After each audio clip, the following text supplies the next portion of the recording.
आज हमने तृतीया के दिन पूजन किया और इसके बाद अब कल का दिन छोड़कर परसों श्रावण शुक्ल पक्ष पंचमी के दिन पुनः यहाँ पूजन होगा। आप अगर कश्मीर से हैं, आपको जानकारी होगी कि जब यहाँ हालात अच्छे थे तो उस पंचमी के दिन पूजन करके साथ ही साथ महात्मा प्रस्थान कर दिया करते थे।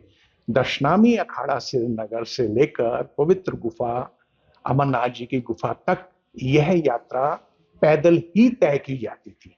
पहला पड़ाव पंचमी की रात्रि हम पामपुर रुकते थे, षष्ठी की रात्रि बिजबहाड़ा में, सप्तमी की रात्रि गौतम नाग होते हुए अनंतनाग, अष्टमी की रात्रि मारतंड में, नवमी की रात्रि अश्मकाम, दशमी और एकादशी पहलगांव में, द्वादशी की रात्रि चंदनवाड़ी, त्रयोदशी की रात्रि शेषनाग, चतुर्दशी की रात्रि पंचतरणी और अंततः श्रावण पूर्णिमा जो कि इस वर्ष 19 अगस्त को है, जब रक्षाबंधन का दिन है।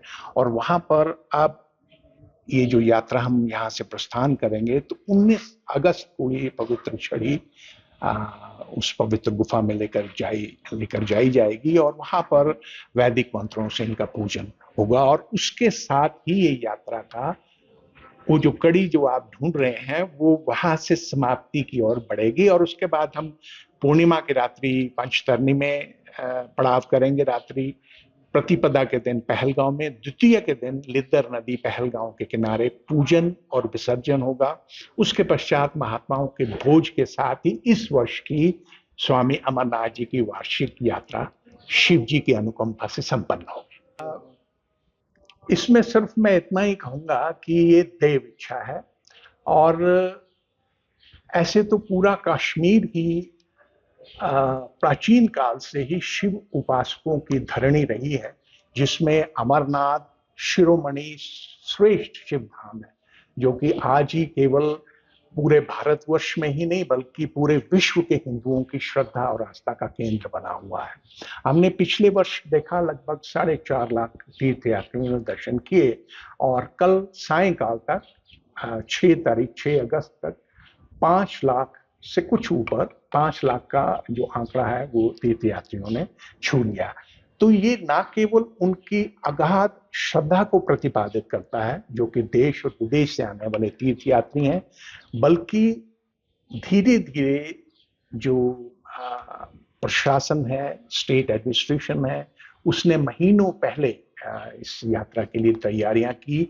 तो यह सुविधाएं बढ़ी, तीर्थयात्री बढ़े, हमारी आबादी बढ़ी, उसके अनुपात में प्रोपोर्शनेटली तीर्थयात्री भी बढ़े। तो ये निश्चित रूप से ये इस चीज का संकेत है कि बेहतर सुविधाएं और अच्छी मैनेजमेंट और यहाँ के जम्मू और कश्मीर के अवाम का ताउन जो सहयोग है वो बहुत अधिक हुआ और काफी पहले से सबने तैयारी की और उसका परिणाम है कि हम 5 लाख के करीब तीर्थयात्री दर्शन कर पाए। और अभी 1 सप्ताह से अधिक समय यात्रा में बाकी है।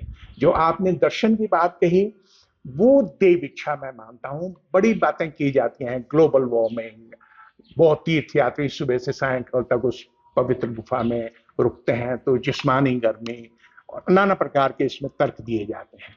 लेकिन मैं आपको एक छोटा सा उदाहरण दूंगा। सन 2012 की यात्रा आज तक की सबसे बड़ी यात्रा थी। 2012 की यात्रा 2004 में जो एक्सटेंड की गई यात्रा को, अवधि को बढ़ाया गया 2004 से, चूंकि उस साल 2 श्रावण थे तो यात्रा को लगभग 2 मास चलाया गया, 45 दिन के करीब वो यात्रा हुई। उस साल की जो यात्रा की अवधि थी वो 39 डेज की थी, 39 दिन की यात्रा थी। और जो तीर्थ यात्रियों की संख्या है वो 6,35,000 थी, जो आज तक का रिकॉर्ड है। इतनी बड़ी संख्या में अभी भी यात्री नहीं है। और जो अब मैं बात आपको बताऊंगा वो आपका समाधान करेगी। बावजूद इसके कि 6,35,000 लोगों ने दर्शन किए, मैं जब श्रावण पूर्णिमा के दिन उस पवित्र गुफा में पहुंचा छड़ी मुबारक को लेकर, तो मैंने 16 वर्ष के बाद भगवान शिव के हिमलिंग के रूप में दर्शन किए। तो ये देव इच्छा, मैंने इसलिए कहा कि ये देव इच्छा है कि बावजूद इसके कि 39 दिन में 6,35,000 तीर्थ यात्रियों ने दर्शन किए और मुझे 16 वर्ष के बाद श्रावण पूर्णिमा के दिन उस पवित्र में गुफा में बाबा हिमलिंग के रूप में विद्यमान थे, मैंने उनका दर्शन किया।